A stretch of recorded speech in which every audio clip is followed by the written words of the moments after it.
ओम शांति। ये 5 लक्षणों वाली स्त्री जिस घर में होती हैं वो घर करोड़पति बन जाता है। कभी उस घर में धन की कमी नहीं होती है। ऐसी स्त्रियां लक्ष्मी का रूप मानी जाती हैं। घर कितना भी सुंदर हो, महल बना हो, लेकिन अगर उसमें स्त्री ना हो, स्त्री का निवास ना हो, तो उस घर में रौनक नहीं होती है। स्त्री को घर की लक्ष्मी कहा गया है। स्त्री घर की शोभा होती है। जब किसी की शादी होकर के आती है, ये हम सभी जानते हैं, सभी ने देखा है। शादी होकर के आती है तो घर में जैसे ही प्रवेश करती हैं स्त्री तो कहते हैं बहू लक्ष्मी आई है। उसको लक्ष्मी का दर्जा दिया गया है क्योंकि है ही वो लक्ष्मी का रूप। और कुछ ही दिन के बाद उसको जो आज लक्ष्मी कह रहे हैं और कुछ दिन के बाद पता चलता है कि ये तो बहू लक्ष्मी नहीं है, कुलक्ष्मी है। तो जो लक्ष्मी कहने वाले थे सभी वो कुलक्ष्मी कहने लगते हैं।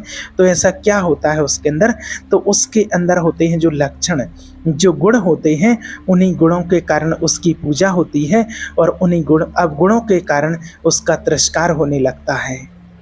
तो परमात्मा ने बताया है कि गुण और अवगुण में क्या अंतर होता है।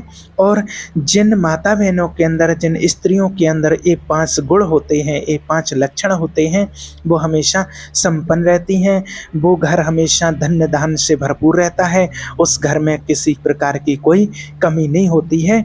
तो आइए आज जानते हैं कि वो 5 लक्षण कौन से हैं।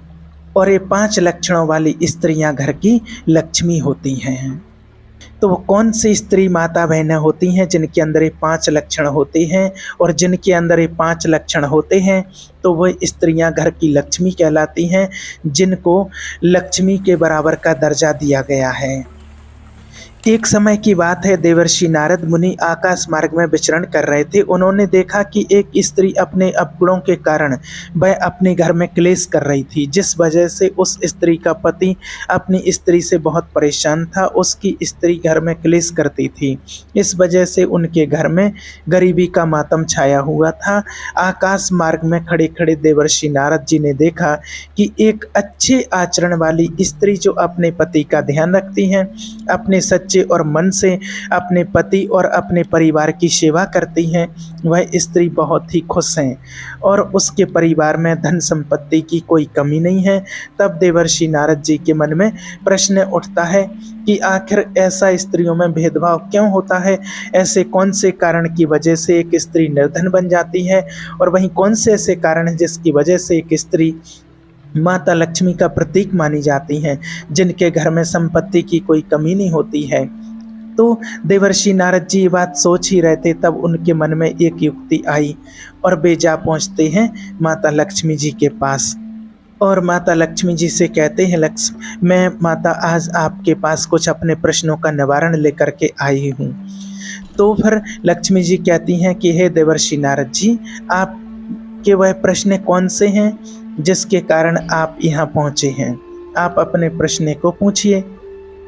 देवर्षि नारद जी कहते हैं कि हे माता, जब मैं आकाश मार्ग से विचरण कर रहा था तब मैंने देखा कि एक स्त्री अपने पति के साथ घर में क्लेश करती है, जिसकी वजह से उसके घर में गरीबी का मातम छाया हुआ था। और वहीं दूसरी तरफ एक स्त्री भी ऐसी भी थी जो अपने पति का कहना मान रही थी, अपने परिवार का ध्यान रख रही थी और भगवान का ध्यान कर रही थी। उसके घर में किसी भी प्रकार की धन की कोई कमी नहीं थी।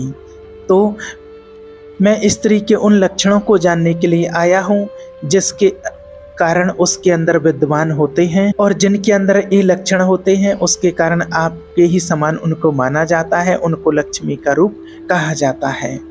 तो माता लक्ष्मी कहती हैं कि आज आपने इस पीढ़ी को, इस कलयुग में सभी को ज्ञान देने के लिए बहुत ही अच्छा प्रश्न किया है। बहुत समय पहले की बात है, माता लक्ष्मी कहती हैं किसी गांव में 2 पति पत्नी रहा करते थे। भगवान की कृपा से उनके घर में किसी चीज़ की कमी नहीं थी, सारे सुख उनके घर में मौजूद थे। एक दिन की बात है, उन दोनों पति पत्नी में किसी बात को लेकर के झगड़ा आरंभ हो गया और वो झगड़ा इतना बढ़ता हुआ चला जाता है, उन दोनों की आपस में लड़ाई इतनी बढ़ती चली गई कि पत्नी ने पति को गाली दे दी। और जब पत्नी ने पति को गाली दे दी तो पति को गुस्सा आ गया और उसने गुस्से में अपने पत्नी के गाल पर एक थप्पड़ मार दिया। और जब गाल पर पत्नी के थप्पड़ लगा तो पत्नी पति से भी आग बबूला हो गई और उसने उल्टे सीधे शब्द कहे, और शब्द कहने के बाद उस औरत के 2 बच्चे थे, एक लड़का था और एक लड़की थी। दोनों छोटे बच्चे थे। वह उन दोनों को लेकर के अपने मायके के लिए निकल गई। समय शाम का था, रात भी हो चली थी, और रात के शाम के समय ही वो अपने पियर के घर दोनों बच्चों को लेकर के चल देती है। अब जब स्त्री पियर के लिए गांव से बाहर निकलती है तो रात हो चुकी थी, और उसके पियर जाने के लिए रास्ते में एक भयानक जंगल भी मिलता था। जब वह जंगल में पहुंचती है तो उसी जंगल में एक साधु जी आश्रम बना करके रहते थे। वो अभी तक शाम के टाइम रात्रि में भी वो जाग रहे थे और इधर उधर टहल रहे थे। तब उन्होंने देखा कि इतनी रात में एक स्त्री 2 बच्चों को लेकर के जंगल की तरफ जा रही है। तब उन साधु ने सोचा कि ये कहाँ जा रही है और क्यों जा रही है। तब उन साधु ने उस औरत को रोकना चाहा और एक से रुक करके पूछ लेता हूँ कि बात क्या है जो तुम इतनी रात में जंगल की ओर पता नहीं कहाँ जा रही हो। परंतु साधु ने विचार किया, अगर हम इसको रोकेंगे तो यह समाज उल्टा सीधा हमारे बारे में सोचेगा कि एक साधु रात में एक स्त्री से क्या बात कर रहा है। यह सोच करके वह साधु रुक गया, लेकिन वो स्त्री तो चलती जा रही थी। फिर साधु के मन में विचार आया, अगर यह जंगल में आगे बढ़ गई तो इस जंगल में जंगली जानवर बहुत से हैं जो बहुत खतरनाक हैं, जो इस औरत को नुकसान पहुंचा सकते हैं, इसकी ज़िंदगी को भी ले सकते हैं, इसके सभी बच्चों को भी मार सकते हैं, और हम इसको देख रहे हैं, और अगर हम इसको रोकेंगे नहीं तो हमें ही पाप लगेगा। भगवान को जा कर के मैं क्या जवाब दूंगा। उस साधु ने विचार किया, अब जो होगा सो देखा जाएगा, लेकिन हम इसको रोकेंगे जरूर और इससे पूछेंगे कितनी रात में कहाँ जा रही हो। यह सोच करके वो साधु उस स्त्री के पास में पहुंच जाते हैं और उसे रोक लेते हैं और कहते हैं कि तुम इतनी रात को कहाँ जा रही हो, तुम्हारे पास में 2 छोटे छोटे बच्चे हैं और तुम बेधड़क होकर के जा रही हो। बात क्या है, ऐसी क्या परेशानी है? क्या पति से कोई लड़ाई झगड़ा हो गया है या कोई और बात बन गई है? तो साधु के पूछने पर उस स्त्री ने सारी बात बता दी और कहा कि आज मेरे पति ने मेरे गाल पर थप्पड़ मार दिया है, मैं अपने पति के साथ नहीं रहूंगी, मैं अपने पीहर जा रही हूँ। तब साधु ने समझाया कि देखो, तुम्हारे पति ने थप्पड़ मार दिया है, लेकिन तुमने भी तो गाली दी है, और वही तुम्हारे पति ने थप्पड़ मार दिया है तो तुम्हें इतना गुस्सा आ गया है। इतना गुस्सा तुम्हारे लिए उचित नहीं है, और गुस्से में तुम अपने बच्चों को लेकर के रात्रि में तुम जंगल के रास्ते पीहर जा रही हो। आगे तुम्हें यह नहीं मालूम है कि कितने मांसाहारी जानवर इस जंगल में रहते हैं और वह कितने खतरनाक हैं, जो तुम्हारे साथ हादसा कर सकते हैं, तुम्हें मार सकते हैं, तुम्हारी मृत्यु कर सकते हैं, तुम्हारे बच्चों को भी मार के खा सकते हैं। तुम्हें डर नहीं लगता है क्या? तब उस स्त्री ने कहा कि हे महाराज, मेरे साथ चाहे कुछ भी हो, मैं मरूं या जिंदा रहूं, लेकिन मैं अपने पति के घर वापस जाने वाली नहीं हूँ। साधु महात्मा ने स्त्री को बहुत समझाया, लेकिन वह स्त्री उस साधु की कोई बात मानने को तैयार नहीं थी। तब साधु महात्मा ने कहा, ठीक है, जब तुम वापस अपने पति के घर नहीं जाओगी तो हमारी बात सुनो। आज रात्रि में तुम यहीं ठहरो मेरे आश्रम पर, और जब सवेरा हो जाएगा तब तुम निकल जाना दिन में, तब तुम अपने पीहर चली जाना। अब वह स्त्री उस साधु की बात सुन करके सहमत हो जाती है और उसने कहा, ठीक है, मैं रात्रि में आपके यहाँ रुकती हूँ, सुबह होते ही निकल जाऊंगी। रात्रि का समय हो चुका था। साधु जी अपनी कुटिया के अंदर बच्चों सहित स्त्री को ले जाते हैं। रात्रि के समय उस स्त्री और बच्चों को बहुत तेज भूख लगी हुई थी। तब महात्मा जी ने उन सभी के लिए दोबारा से भोजन बनाया, उस स्त्री और बच्चों को खिलाया और उससे कहा कि हमारी कुटिया के अंदर आप लोग सो जाएं और हम बाहर सो जाएंगे। और वही हुआ भी। वह स्त्री अपने बच्चों को लेकर के उस साधु महाराज की कुटिया के अंदर सो गई और इधर जो साधु थे वो बाहर सो गए। जब सवेरा हुआ तो इस स्त्री ने कहा, अब साधु जी मैं पीहर जाऊंगी। और साधु ने कहा, ठीक है, तुम्हारी जैसी मर्जी हो वो करिए। अब वह स्त्री अपने पीहर के घर निकल चुकी थी। चलते चलते वो स्त्री अपने पीहर में पहुंच जाती है, और जब पीहर में पहुंची तो उसके माता और पिता ने देखा कि हमारी बेटी यहाँ आई है, 2 बच्चे साथ में हैं, लेकिन इसका पति साथ में नहीं है। और वह लोग उसके चेहरे की ओर देखते हैं तो उसका चेहरा लाल था और क्रोध से उसकी आंखें भी लाल थीं। तब पिताजी समझ गए लगता है हमारी बेटी और हमारे दामाद में कोई झगड़ा हो गया है। अब उस स्त्री को घर में अंदर लेकर के उसकी माता जाती है। फिर पिता ने पूछा कि बेटी क्या बात है, तुम्हारा पति तुम्हें छोड़ने के लिए यहाँ क्यों नहीं आया है? क्या आपस में तुम लोगों में कोई झगड़ा हो गया है? क्या बात क्या है? हमें सच सच बताओ। अब उस बेटी ने अपने पति के साथ किए हुए झगड़े की बात बता देती है। वह कहती है कि हम लोगों में झगड़ा हो गया है और हमारे पति ने हमें थप्पड़ मार दिया है। अब मैं अपने पति के साथ कभी नहीं रहूँगी, अब मैं तो आपके यहाँ पर ही रहूँगी। अब पिता ने कहा कि बेटी वो बात तो सही है कि आपके पति ने आपके गाल पर थप्पड़ मार दिया, ये उन्होंने गलत किया है, लेकिन ताली एक हाथ से नहीं बजती है, हमेशा ताली दो हाथ से बजती है। आपने भी पहले कुछ कहा होगा, ऐसा तो नहीं है कि बिना कुछ कहे ही और पति ने आपके गाल पर थप्पड़ मार दिया हो। सच सच बताओ बात क्या है? परंतु उसने गालियां देने वाली बात को छुपा लिया और कहा, नहीं पिताजी, मेरा कोई दोष नहीं था, मेरी कोई गलती नहीं थी। बिना कुछ कहे ही और थोड़ी सी नाराजगी और हमारे पति ने मुझे थप्पड़ मार दिया।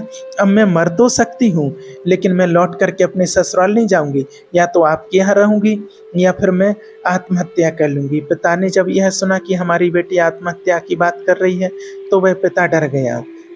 उसने सोचा कि अभी इससे अगर कुछ और पूछते हैं, तर्क वितर्क ज़्यादा करते हैं, तो ये बेटी कुछ भी कर सकती है। अभी ये सफ़र चल कर के आई है और इसे अभी रेस्ट करने देते हैं और वो खूब आराम करती है, रात में रुकती है। अगला दिन जब होता है तब पिता फिर पूछता है, अपनी गलती को वह बेटी फिर से भी छुपा जाती है और सारा दोष, सारी गलती अपने पति पर ही लगा देती है।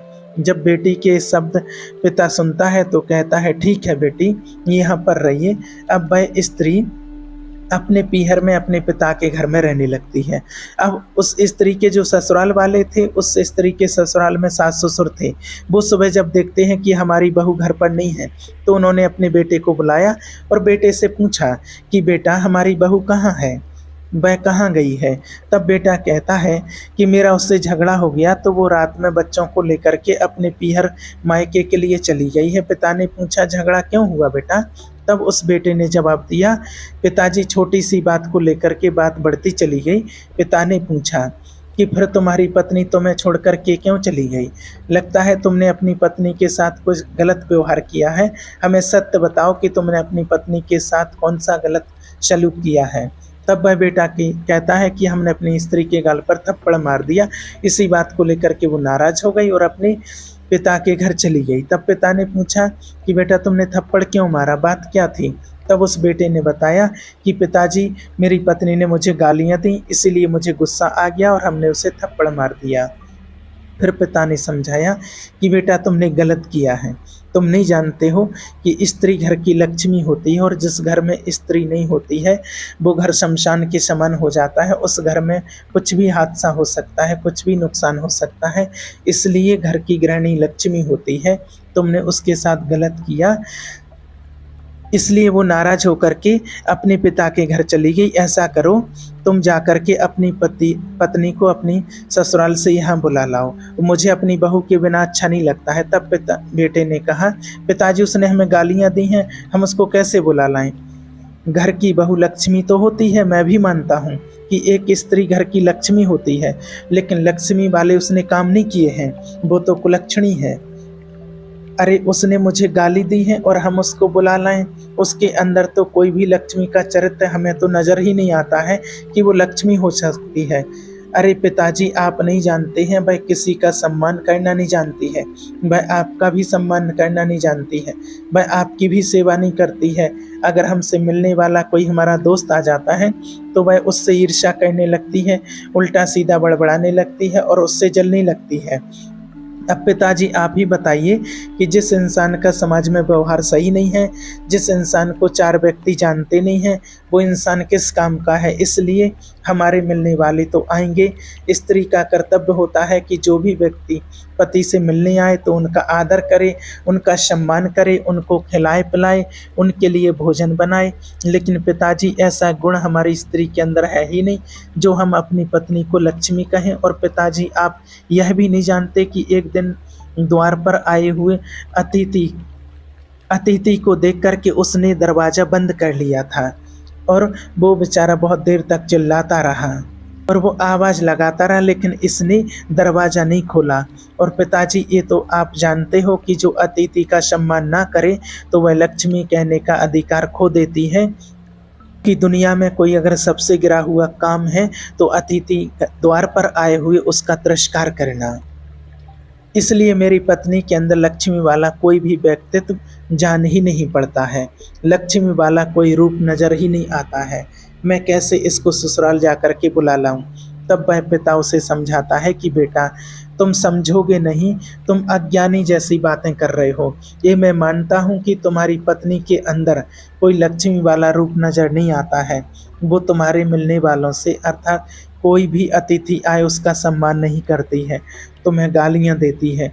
ये मैं मानता हूँ, तुम झूठ नहीं बोल रहे हो, लेकिन पति का धर्म अभी तुम नहीं जानते हो। पति का धर्म यह होता है कि अगर पत्नी पति को गालियाँ दे रही है तो पत्नी भूल तो कर रही है, हो सकता है उसमें बुद्धि की कमी हो सकता है गालियाँ देने के बारे में उसे ज्ञान ना हो कि मैं यह क्या कर रही हूँ जो अपने पति को गाली दे रही हूँ। इस तरह से अपनी पत्नी को समझाना पति का धर्म होता है। अगर पत्नी गलत रास्ते पर जा रही है या गलत रास्ते को अपना रही है, किसी का सम्मान नहीं कर रही है, ना अपने पति का सम्मान कर रही है, ना अपने परिवार का सम्मान कर रही है, तो पति का सबसे बड़ा धर्म होता है उसे समझाने का, कि पति उसे समझाए और उसे अवगत कराए, उसके अंदर ज्ञान भरे अज्ञानता को मिटाए। ये पति का काम होता है। पति अपनी पत्नी को समझाए कि ऐसा काम तुम्हारे लिए उचित नहीं है, इसलिए तुम्हारा धर्म है कि तुम उसे समझाओ और तुम्हें उसे समझाना चाहिए था। लेकिन तुमने क्या किया, उसके गाल पर तमाचा मार दिया। तुमने थप्पड़ तो मार दिया, लेकिन तुमने अपनी पत्नी को समझाया नहीं। यही तुमने गलत किया है। हमारा आदेश है बेटा, तुमने भूल की है, इसलिए तुम अपने ससुराल जाओ और अपनी पत्नी को जल्दी से बुला कर लाओ। पिता के बोलने के बाद वह बेटा कहता है, ठीक है पिताजी, आप जैसा ठीक समझते हैं हमारे लिए मैं वैसा ही करूँगा, लेकिन हमें उसके अंदर लक्ष्मी का कोई रूप नज़र नहीं आता है, मेरी कैसे उससे बनेगी? पिता ने कहा, बेटा फिर वही अज्ञानता वाली बातें कर रहे हो, तुम अपने अंदर सोच रहे हो, पहले उसे बुला करके तो लाओ, मैं उसे समझाऊंगा और तुम भी समझाना, वो कैसे अपने अच्छे रास्ते पर नहीं आती है। तो पिता की बात को सुनकर वो बेटा अपनी पत्नी को बुलाने के लिए ससुराल को चला जाता है। जब वह ससुराल को जा रहा था तो वह भी उसी रास्ते से जा रहा था जिस रास्ते से उसकी पत्नी अपने बच्चों को लेकर के गई थी। वही जंगल का रास्ता था। जब वह जंगल में पहुंचता है तब वह देखता है कि उसकी छोटी सी बेटी की एक चप्पल नीचे ज़मीन पर पड़ी हुई है। जब उसने अपनी बेटी की चप्पल देखी तो वह घबरा गया। उसने सोचा कि इस जंगल में हमारी पत्नी और बच्चों के साथ कोई दुर्घटना तो नहीं हो गई है, वो कोई हादसा तो नहीं हो गया है, हमारी बेटी की चप्पल एक कैसे पड़ी है। उसने हिम्मत को बांधा और चलता हुआ चला गया।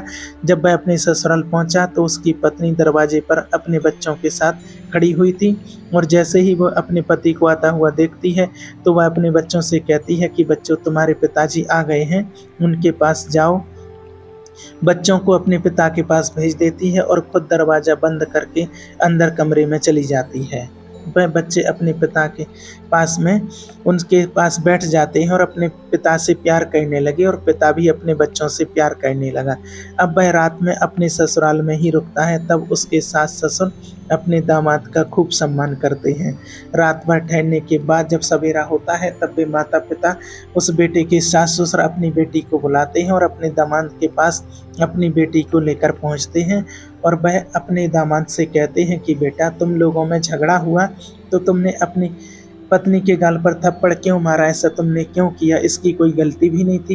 ये कह रही है कि हमारी तो कोई गलती नहीं थी, थोड़ी सी नाराज़गी थी, थोड़ा सा झगड़ा हुआ और इसी बात को लेकर के तुमने हमारी बेटी के गाल पर थप्पड़ मार दिया। तुमने ऐसा क्यों किया, क्या बात है?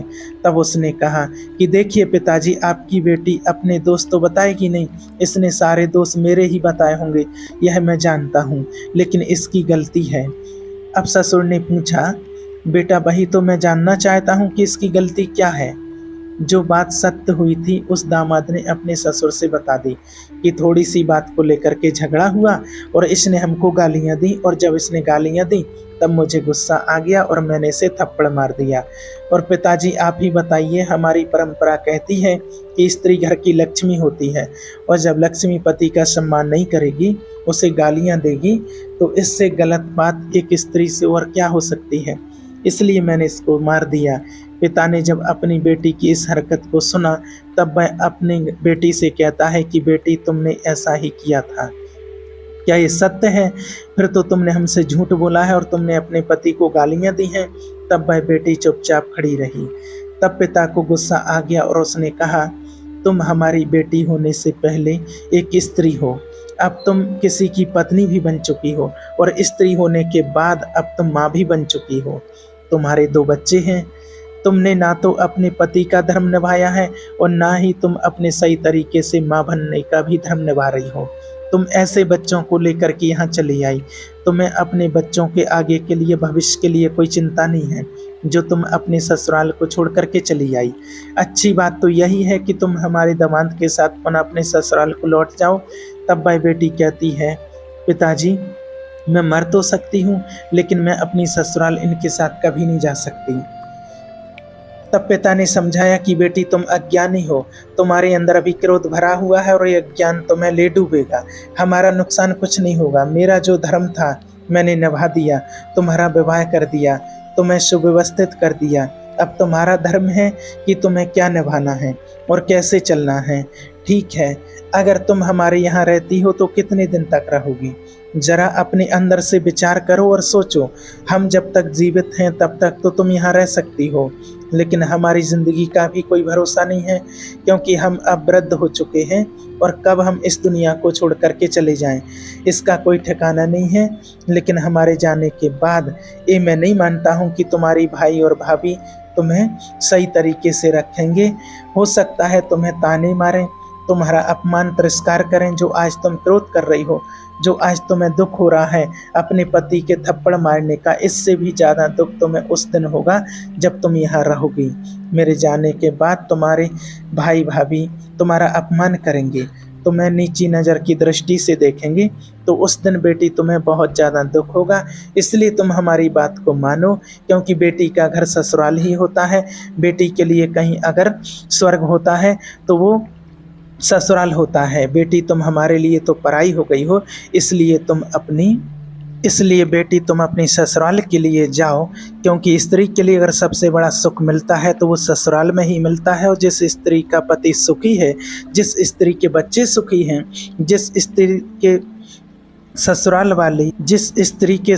वाले व्यक्तियों के आचरण अच्छे हैं, तो उस स्त्री के लिए उसी घर में स्वर्ग होता है। इस तरह से उस पिता ने अपनी बेटी को समझाया और कहा है कि बेटा, पति पत्नी में थोड़ा बहुत तो लड़ाई झगड़ा चलता ही रहता है, लेकिन इस तरह से तुम्हें क्रोध नहीं करना चाहिए और इस तरह से पति को गाली भी नहीं देना चाहिए। जिस तरह से पति मजबूर होकर के तुम्हें मारे या तुम्हारा अपमान करे, तिरस्कार करे, इसलिए पहले स्वयं सुधार करो, उसके बाद में दूसरे को सुधारने की बात करो। कहते हैं ना कि खुद सुधरो, हम बदलेंगे तो जग बदलेगा। परमात्मा भी यही कहते हैं कि खुद बदलो पहले, जब हम बदलेंगे तब जग बदलेगा। इसलिए उस पिता ने कहा कि बेटी हमारी इस बात को गांठ बांध लो। अगर तुम्हें जीवन में सुखी रहना है तो अपने सास ससुर की सेवा करना, अपने पति का ध्यान रखना, अपने बच्चों को सही तरीके से पालना करना, ये तुमको सुख देगा। ऐसे पिता के समझाने पर वह बेटी रोने लगती है और अपनी गलती की क्षमा अपने पिता से मांगती है। तब पिता कहता है कि हमसे क्षमा मांगने से पहले अपने पति से क्षमा मांगो। तब वह स्त्री अपने पिता के कहे अनुसार अपने पति से माफ़ी मांगती है और अपने पिताजी से कहती है कि पिताजी, हमारे अंदर अज्ञान था, मैं तो यही जानती थी कि पिता के यहाँ सारी ज़िंदगी में रह सकती हूँ, अपना जीवन गुजार सकती हूँ, लेकिन आज मुझे ये मालूम हुआ कि बेटी पराया धन होती है। बेटी के लिए सर्व सुख अगर कहीं मिलता है तो ससुराल में मिलता है, पिता के यहाँ नहीं मिलता है। पिता के यहाँ तो जब तक मिलता है जब तक बेटी कुंवारी रहती है। शादी होने के बाद अगर सुख मिलता है तो ससुराल में मिलता है, और पिता का घर तो एक रिश्तेदारी की तरह हो जाता है। पिताजी, मैं आपसे माफ़ी चाहती हूँ, अब हम दोबारा ऐसी शिकायत का कभी मौका नहीं देंगे। अब उस स्त्री के माता पिता खुश हो जाते हैं और हंसी खुशी के साथ बहुत कुछ दान दहेज देकर कि एक पोटली में दान दहेज को रख करके और अपने दामाद और बेटी को विदा कर देते हैं। वो पोटली जिसमें दान दहेज था उसको लेकर के अपनी पत्नी और बच्चों को लेकर के पति अपने घर के लिए चल देता है। वह उसी जंगल के रास्ते से आ रहा था। अब वह पति पूछता है कि हमें अपनी बेटी की इस रास्ते में चप्पल मिली थी, तब मैं घबरा गया, ऐसा क्यों हुआ? तुम रात में कहाँ रही, कैसे आई? तब वह पत्नी कहती है कि हे स्वामी, मैं रात्रि में आ रही थी तो एक साधु महात्मा ने मुझे रोक लिया था, और जब सवेरा हुआ तब मैं वहाँ से निकली। जाते समय महात्मा जी ने कहा था कि पुत्री, जब तुम कभी भी जिंदगी में लौटकर अपनी ससुराल में आओ तो हमसे मिल कर के जाना। तब पति कहने लगा, ठीक है, चलो हम महात्मा जी से मिल कर के ही चलते हैं, क्योंकि वो आश्रम रास्ते में ही पड़ता था। अपनी पत्नी और बच्चों के साथ वह पति महात्मा जी के पास पहुंच गया। तब वह महात्मा जी स्नान कर रहे थे। महात्मा जी ने स्त्री को देख करके पहचान गए कि ये तो वही स्त्री है जो मेरी कुटिया में ठहरी हुई थी।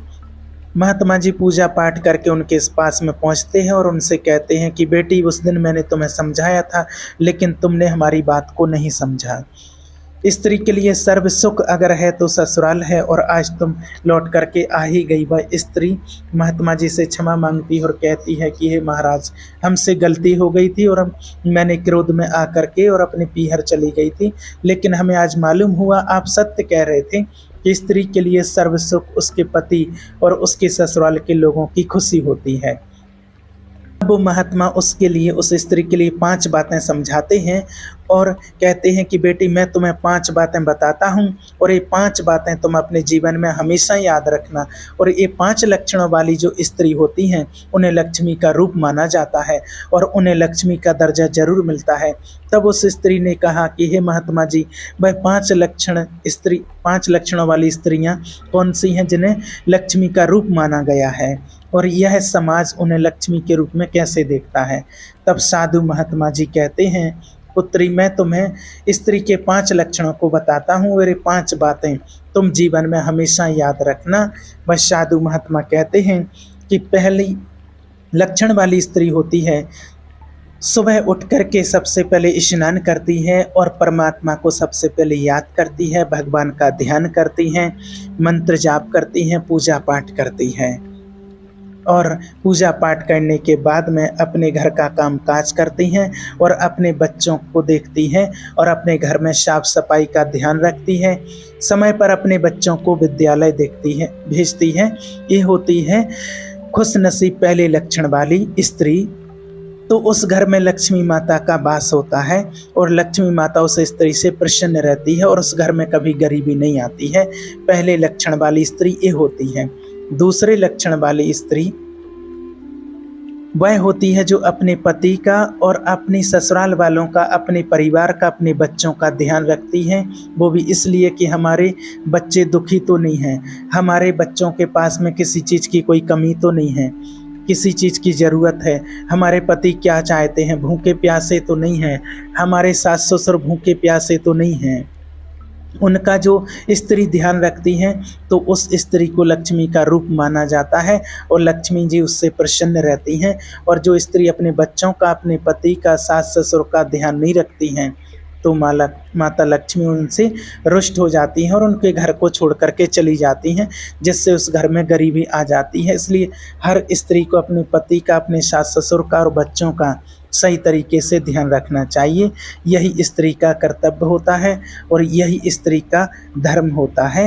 और स्त्री का तीसरा लक्षण होता है जो अपने पति का कभी अपमान ना करे, उनका सम्मान करे, परिवार वालों का साथ सम्मान, अपने परिवार वालों को कभी गाली नहीं देती हैं, अपने परिवार वालों का सम्मान करती हैं, अच्छे शब्दों से उनकी इज्जत करती हैं, अपने पति से मीठा व्यवहार करती हैं, तो वह स्त्री लक्ष्मी का रूप मानी जाती है।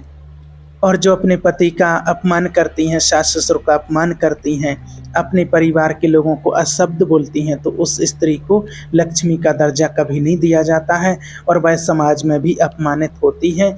इसलिए हर स्त्री के अंदर ये लक्षण होना चाहिए कि कोई स्त्री किसी को गाली ना दे, अपमान ना करे। और चौथा लक्षण जो होता है कि जो स्त्री घर आए हुए अतिथि का सम्मान करे, उसको अपमानित ना करे, वही स्त्री लक्ष्मी का रूप कहलाती है। जो स्त्री घर आए अतिथि का सम्मान नहीं करती हैं, उनको खाने पीने के लिए नहीं पूछती हैं, उनका सम्मान नहीं करती हैं, तो उस स्त्री से लक्ष्मी माता क्रोधित हो जाती हैं। जो अतिथि का सम्मान नहीं करती हैं, उनसे लक्ष्मी माँ हमेशा के लिए रुष्ट हो जाती हैं और वो घर धीरे धीरे कंगाल बन जाता है। इसलिए ये लक्षण स्त्री के अंदर होना चाहिए कि घर आए अतिथि का सम्मान बहुत जरूरी करना चाहिए। और पांचवा लक्षण यह है कि सुबह जल्दी ब्रह्म मुहूर्त में उठना। जो स्त्री सुबह जल्दी 4 बजे के टाइम ब्रह्म मुहूर्त में उठ जाती हैं और अपने घर का काम काज करने लगती है, झाड़ू पोंछा साफ सफाई आदि करके बर्तन आदि साफ करती है, तो उस घर में लक्ष्मी का वास होता है और उस घर से कभी माता लक्ष्मी जाती ही नहीं है और उस स्त्री को लक्ष्मी का ही रूप माना जाता है। और जो स्त्रियां देर से उठती हैं, घंटों तक देर तक सोती रहती हैं, उठने के बाद अपने श्रृंगार में लग जाती हैं, ना साफ सफाई करती हैं, न गंदे पड़े कपड़ों को साफ करती हैं, न घर की साफ सफाई करती हैं, न झाड़ू लगाती हैं, न बच्चों की ओर देखती हैं, बच्चों के कपड़े गंदे हैं, बिना नहाए खाना बनाती हैं, बच्चे गंदे घूम रहे हैं, न उनकी साफ सफाई करती हैं, तो ऐसी स्त्रियां लक्ष्मी के रूप से हमेशा के लिए वंचित हो जाती हैं। ऐसी स्त्रियां कुलक्षणी का रूप मानी जाती हैं। ऐसी स्त्रियां जिस घर में होती हैं तो उस घर से माता लक्ष्मी नाराज रहती हैं और उस घर में माता लक्ष्मी कभी नहीं जाती हैं, जिससे वो घर गरीब हो जाता है और उस घर में कभी सुख और शांति नहीं आती है। इसलिए हे बेटी, ये अंतिम 5वां लक्षण भी हर स्त्री के अंदर होना चाहिए। जिसके अंदर ये 5 लक्षण होते हैं तो वो स्त्री लक्ष्मी का रूप मानी जाती हैं।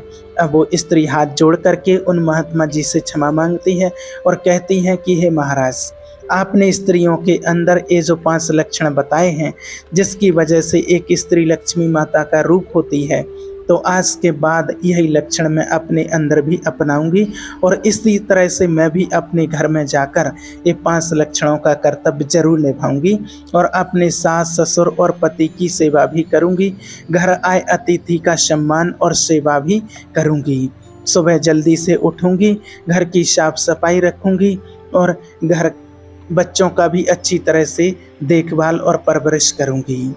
और वो पति पत्नी अब आज्ञा लेने के बाद वह स्त्री अपने पति के साथ में अपनी ससुराल चली आती है और अपनी सास और ससुर के पास जाकर के और उनके चरण छूती है और उनसे क्षमा मांगती है कि हे पिताजी, आज के बाद मैं कभी भी रूठ करके अपने पीहर नहीं जाऊंगी, आप लोगों की सेवा करूंगी, अपने पति का भी ध्यान रखूंगी। इसके बाद वो उन 5 लक्षणों को अपने अंदर धारण कर लेती है और खुशी खुशी अपने सास ससुर और पति के साथ में अपनी ज़िंदगी को व्यतीत करने लगती है। धीरे धीरे उसके घर में सुख और शांति हो जाती है और किसी भी चीज़ की उसके घर में कोई कमी नहीं रहती है। माता लक्ष्मी कहती हैं कि हे देवर्षि, अगर ये 5 लक्षण किसी स्त्री के अंदर विद्यमान हैं तो वह स्त्री स्वयं माता लक्ष्मी यानी कि मेरा ही एक रूप मानी जाती है और जिस स्त्री के घर में मेरा वास हो जाता है वो घर धन संपत्ति से भर जाता है, उस घर में किसी चीज़ की कभी कोई कमी नहीं होती है। तो देखिए, वास्तव में जिनके अंदर ये 5 लक्षण होते हैं और इन्हीं लक्षणों से वो स्त्रियां, वो माता बहनें जब घर आती हैं तो वो लक्ष्मी का रूप मानी जाती हैं, लक्ष्मी का दर्जा उनको प्राप्त होता है और समाज उन्हें लक्ष्मी के रूप में ही देखता है। तो इससे हमें यही शिक्षा मिलती है उन स्त्री माता बहनों के लिए और पुरुषों के लिए। ऐसा नहीं है कि सिर्फ स्त्रियों की ही गलती होती है, पुरुषों की भी गलती होती है। दोनों एक दूसरे का साथ निभाने के लिए, एक दूसरे के ध्यान देने के लिए एक बंधन में बंधते हैं। तो अगर स्त्री की भी कभी कोई छोटी मोटी गलती हो जाती है तो उसे प्रेम पूर्वक उससे बात करना चाहिए, उसको समझाना चाहिए। स्त्री को भी पूरा सम्मान देना चाहिए, उनका कभी अपमान नहीं करना चाहिए। ऐसा नहीं कि हमेशा गलती स्त्री की ही होती है, गलतियां दोनों की होती हैं। इसलिए दोनों को अपनी गलतियों को स्वीकार करके और अपने परिवार को अच्छे से चलाना चाहिए। और जिसने ये लक्षण अपने अंदर धारण कर लिए, अगर आपने इस लक्षणों को मान लिया तो आपकी स्त्री आपका कभी अपमान नहीं करेंगी। और यही परमपिता परमात्मा भी कहते हैं कि जहाँ स्त्री पुरुष एक दूसरे का सम्मान करते हैं उस घर में हमेशा सुख शांति रहती है। वो घर धन्य धान्य से हमेशा भरपूर रहता है, उसके अंदर कभी कोई कमी नहीं होती है। ओम शांति।